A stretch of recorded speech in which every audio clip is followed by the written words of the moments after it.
This is Albert. He's a third grade student at a private school in Incheon, South Korea. Due to his low test scores on standardized exams, he has been placed in the lowest level reading classes for his grade.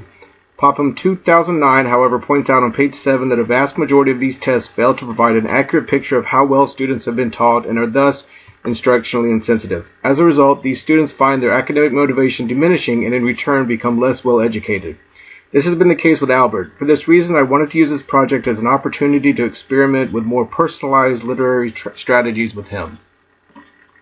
The first thing that I needed to do was to gain a better understanding of his reading history. To do this, I conducted a Burke reading interview. From this, I learned that much of what he has learned regarding the formation of words and sentences in English has come from his own ambitions as he stole his sister's English books and began deciphering the text independently.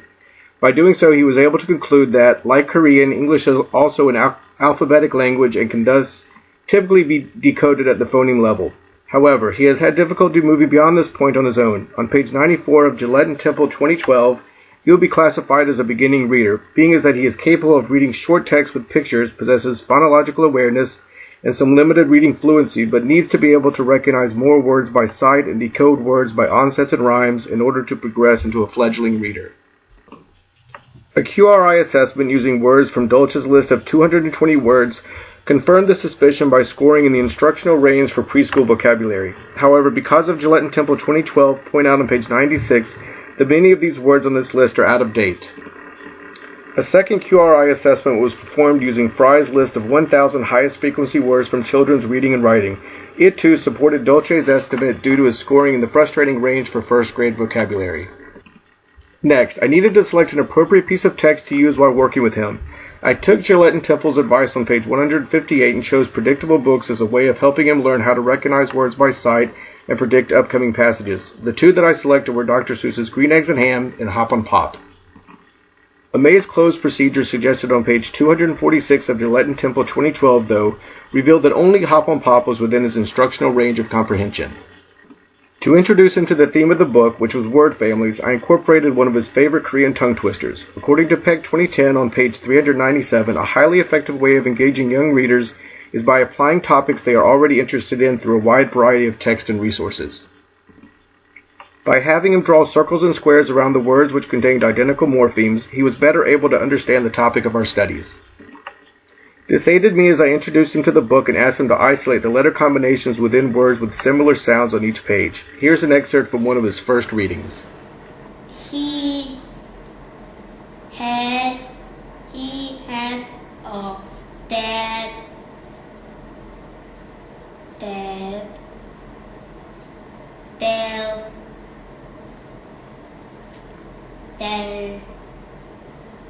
with ding ding.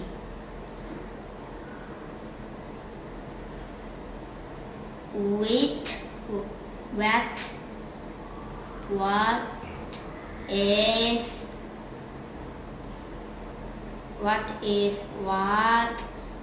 ding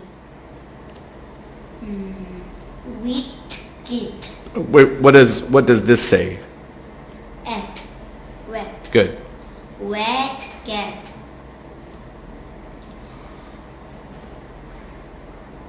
Tell. Tell. How many? 2. Good. 2 dogs get wet. When one of dog hill.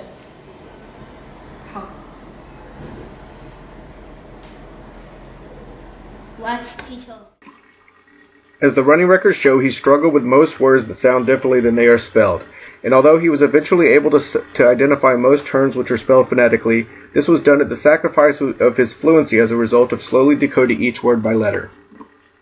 One of the first strategies that I employed to assist him in learning how to group together and recognize common patterns of letters and consonants by sight was making and breaking words. This also provided an opportunity to introduce him to some of the academic language which most of his teachers believe he is incapable of comprehending. As Rosansky 2010 asserts on pages 4, 8, and 9, Effective teachers have high expectations for all learners and do not shy away from modeling metacognitive strategies, especially in the area of that vocabulary instruction. Albert, can you spell mop? Mop.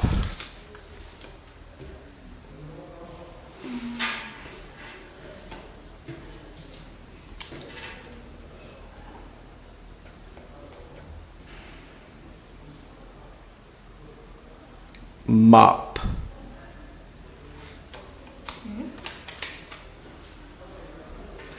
Okay, close. Look at this one more time.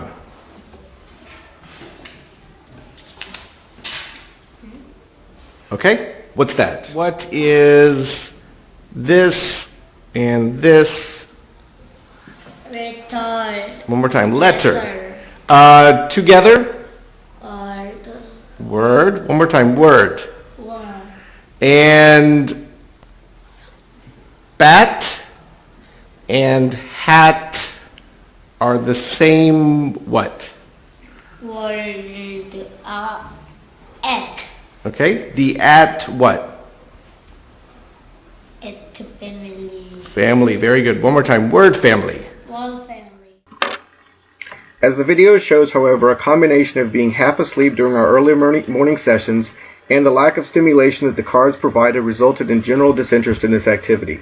As a result, I again turned to the advice of PEG 2010 and incorporated one of his favorite pastime activities, computer games. This software version of making and breaking words was much more effective at piquing his interest so early in the morning. After building a number of terms for each word family, he would enter them into his word family dictionary. This provided a reference for him to visualize the similar words grouped together and thus easier for him to recognize when they appeared in print. Because the word family dictionaries only employed pictures as an identifier, I needed an additional strategy to ensure that he was truly comprehending the new terms. Latz and Billings, 1995, stressed the importance that an ELL's home language plays in academic success on pages 159 and 161. For this reason, we would play a game of concentration at the end of most lessons. Unlike the making and breaking words task, however, this was something that he thoroughly enjoyed. Finally, he would complete a worksheet following the introduction of several word families to both summatively assess his comprehension and reinforce the similar sounds and spellings that the various word families possessed. As this later reading shows, his reading became more fluid and less labored once he was able to recognize many words on sight. Sad, dead, bad, head. That is sad, very, very sad.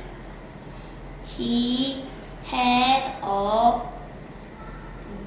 bad day. What a day that had get.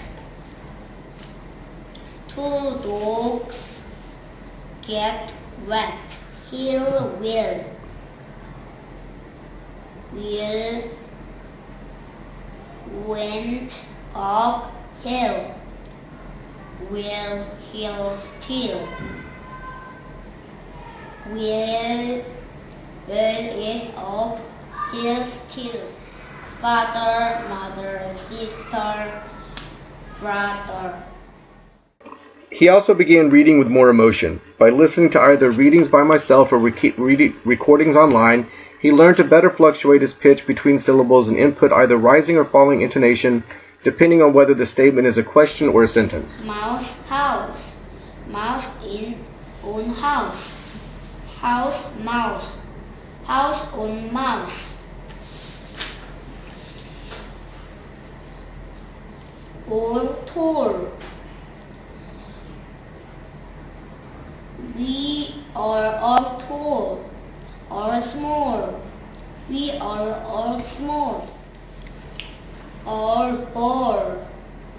We are play ball, or war. Up on a war.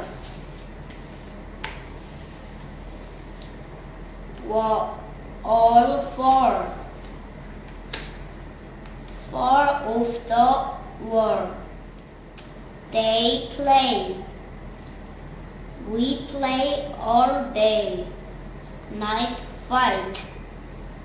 You fight all night. She, me. He is after me. Him, Jim. Jim is after him. Red, Ned, Ted, and Ed in bed. Long, long, us, long, long song. Goodbye. Dean, you sing too long. Walk, walk. We like to walk. Walk, talk. We like to talk. What I learned the most from this experience was the importance that teachers play in developing strategies that meet the needs of individual readers. This is counter to the far too common practice of creating one-size-fits-all strategies based on the results of standardized testing. This has been a hindrance to the literary development of my case study as well as countless other ELLs. By taking this time to individually assess their reading needs, however, educators are better equipped to plan and teach more effective, personalized instruction. This project provided me with one of the first opportunities to do this, and from the progress that I was able to observe in my case study, I hope to continue doing this more in the future.